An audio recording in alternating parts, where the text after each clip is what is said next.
Voilà, là je vais corriger donc l'exercice pour toi.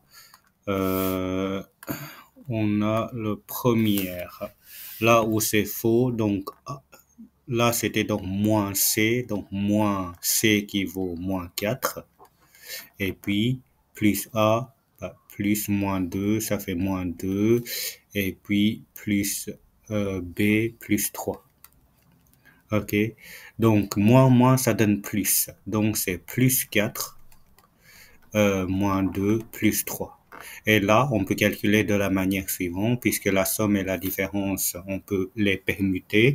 Donc, on peut d'abord calculer 4 plus 3, ça fait 7. 7 moins 2, ça fait 5. OK? Et ici, c'était moins B, c'est-à-dire moins 3, plus A fois C, donc moins 2 fois moins 4. Bah déjà, moins 2 fois moins 4, moins fois moins, ça me donne plus. OK? Donc, c'est 8 plus 8. Et puis, moins 3 plus 8, c'est comme si je fais 8 moins 3, c'est 5. OK? Le prochain, là, je vais essayer de faire un zoom, comme ça on verra mieux. Ici, euh, donc, on a 3 fois A, donc c'est 3 fois moins 2, et puis moins B, bah, moins 3, et puis plus C, bah, plus moins 4, ça fait moins 4. Donc 3 fois moins 2, plus fois moins, ça fait moins, donc 3 fois 2, 6, donc j'ai moins 6. Moins 6, moins 3, ça fait moins 9. Moins 9, moins 4, ça fait moins 13. OK? Et le dernier, là, 5 fois A, qui est moins 2, moins 3 fois B, qui est 3, plus 2 fois C, qui est moins 4. Donc, moins 4. Là, bah, 5 fois moins 2, positif fois négatif, ça donne négatif, donc moins 10. Et puis, 3 fois 3, 9, donc moins 9. Et plus 2 fois moins 4, bah, ça donne négatif. C'est positif fois négatif, donc c'est moins, et 2 fois 4, 8. Donc, quand je fais la différence de tout ça, donc moins 10, moins 9, ça fait moins 19, et moins 19, moins 8, ça fait moins 27. Voilà, ça c'est pour le premier exercice. Pour la deuxième exercice, il faut réduire l'expression. Et là, ce sont des petites erreurs que tu as fait. Donc, c'est une partie que tu as bien compris, je crois. Donc, 2 moins 2D moins 6D, c'est moins 4D. OK? Et puis, plus 8. Voilà, c'est ça que tu n'as pas fait attention. Le prochain, là, on a 6T moins 6T, ça fait 0. Mais 3C plus C, ça fait 4C. OK? Voilà, pour les restes sont bons. Je continue. Donc, ici, je vais faire un petit zoom plus grand. Comme ça, on verra mieux. Voilà. Là, il y a eu beaucoup d'erreurs. On va essayer de regarder ça ensemble.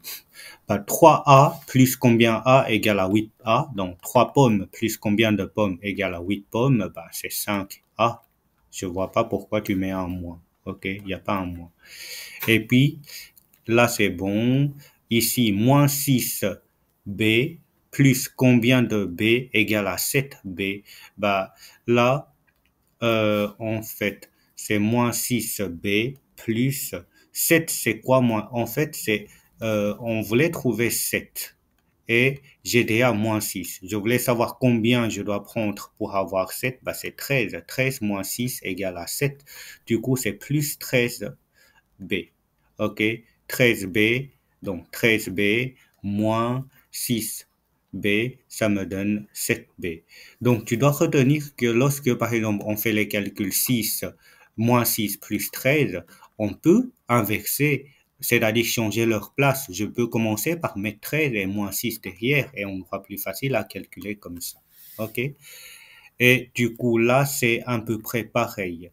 8t moins combien égale à moins 10.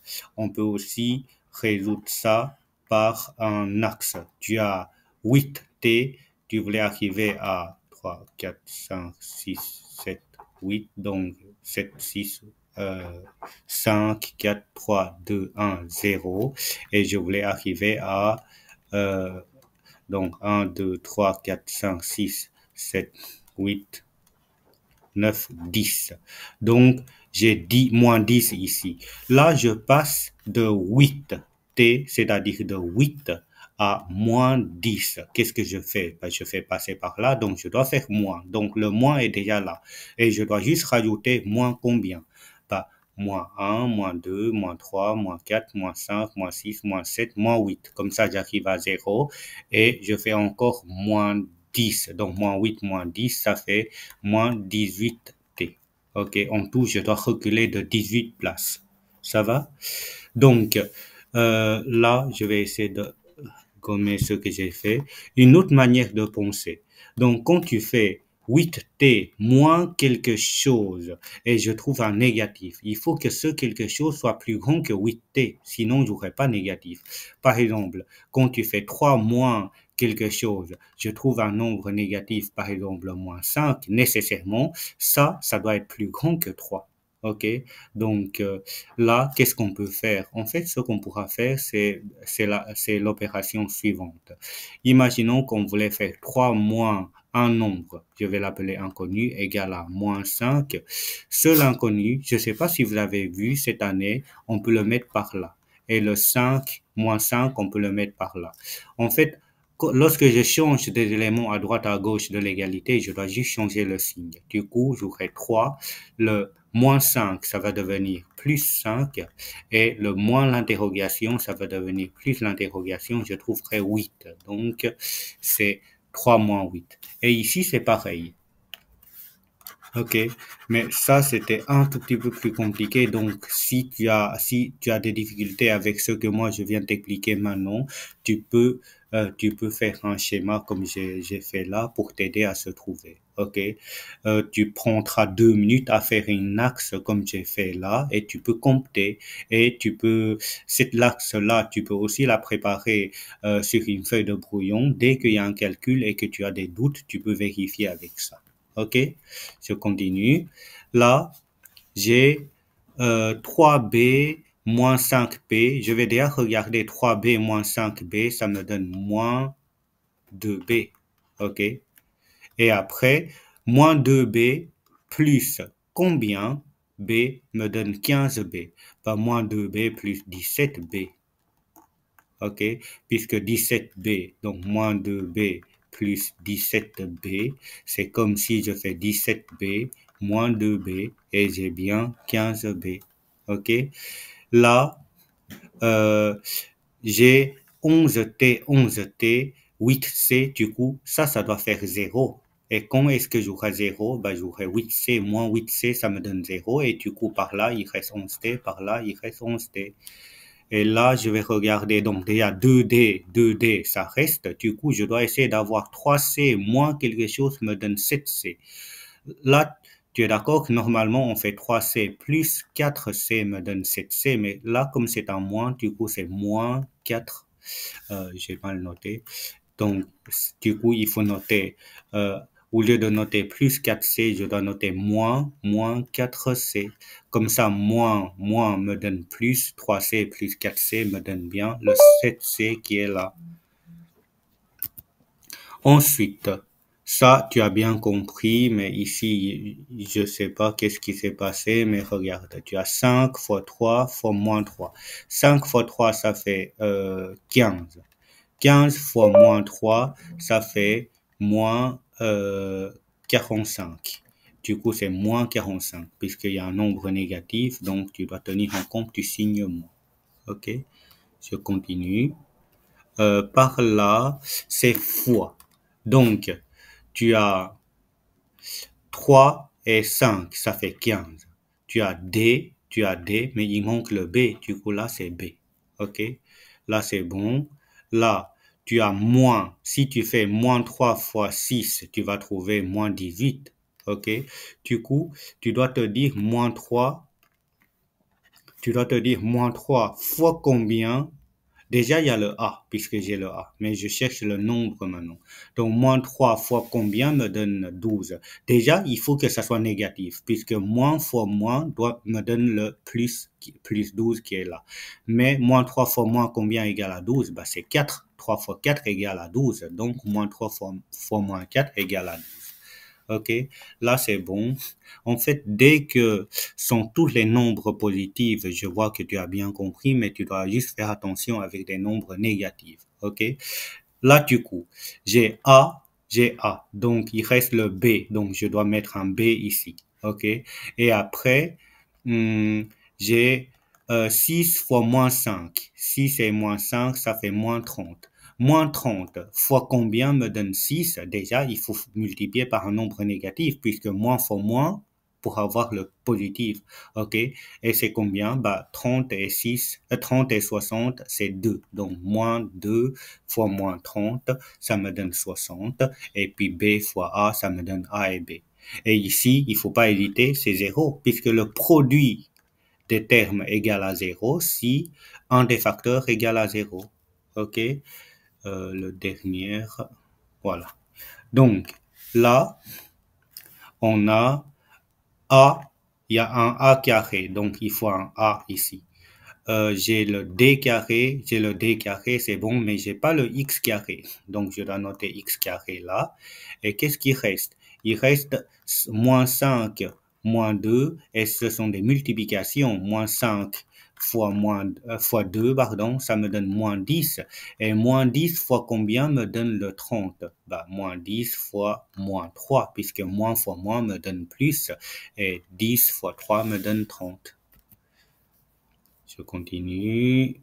Là, c'est bon. Là,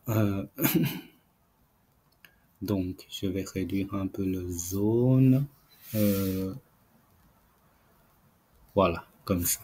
Donc, ici, on a une droite a toujours un début et une fin. Non, une droite n'a pas début et fin, puisque ça va continuer par là et continuer par là, donc ça n'a pas de début et fin. OK? Et puis, deux points sont toujours alignés. C'est vrai, si tu mets 2 points, peu importe où tu vas mettre les 2 points, ils sont toujours alignés. OK?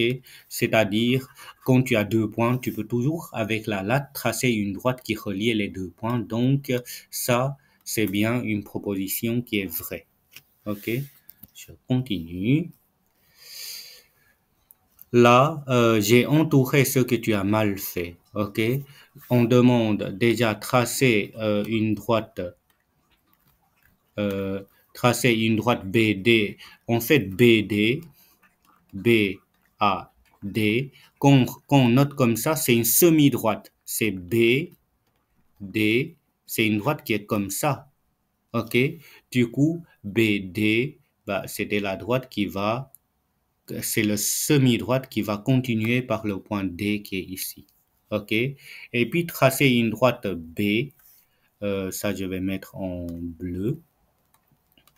Tracer une droite B qui est parallèle à D et qui passe par le C. Je voulais tracer, du coup, ça c'est faux. OK? Puisque je voulais tracer une droite B qui est parallèle à C.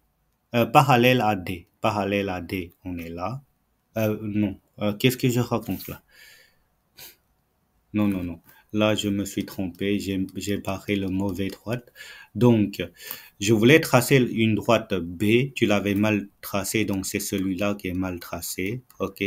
Ça, c'est B. Et on voulait tracer une droite D qui est une droite B qui est parallèle à D. D est là. Une droite parallèle à D, ça doit être quelque chose comme ça. Tu es d'accord? Et je veux que ça passe par le point C. Du coup, c'est la droite comme ça où il faut tracer. OK? Du coup, voilà. Ça, c'est ce que tu dois corriger. Donc, le B là, c'est pas bon. OK? Je regarde s'il y en a encore. Mesurer l'ongle. Là, c'est quelque chose que je vais pouvoir t'expliquer face en face puisque je sais pas te montrer mon équerre sur base de ce schéma. Voilà, je vais arrêter l'enregistrement.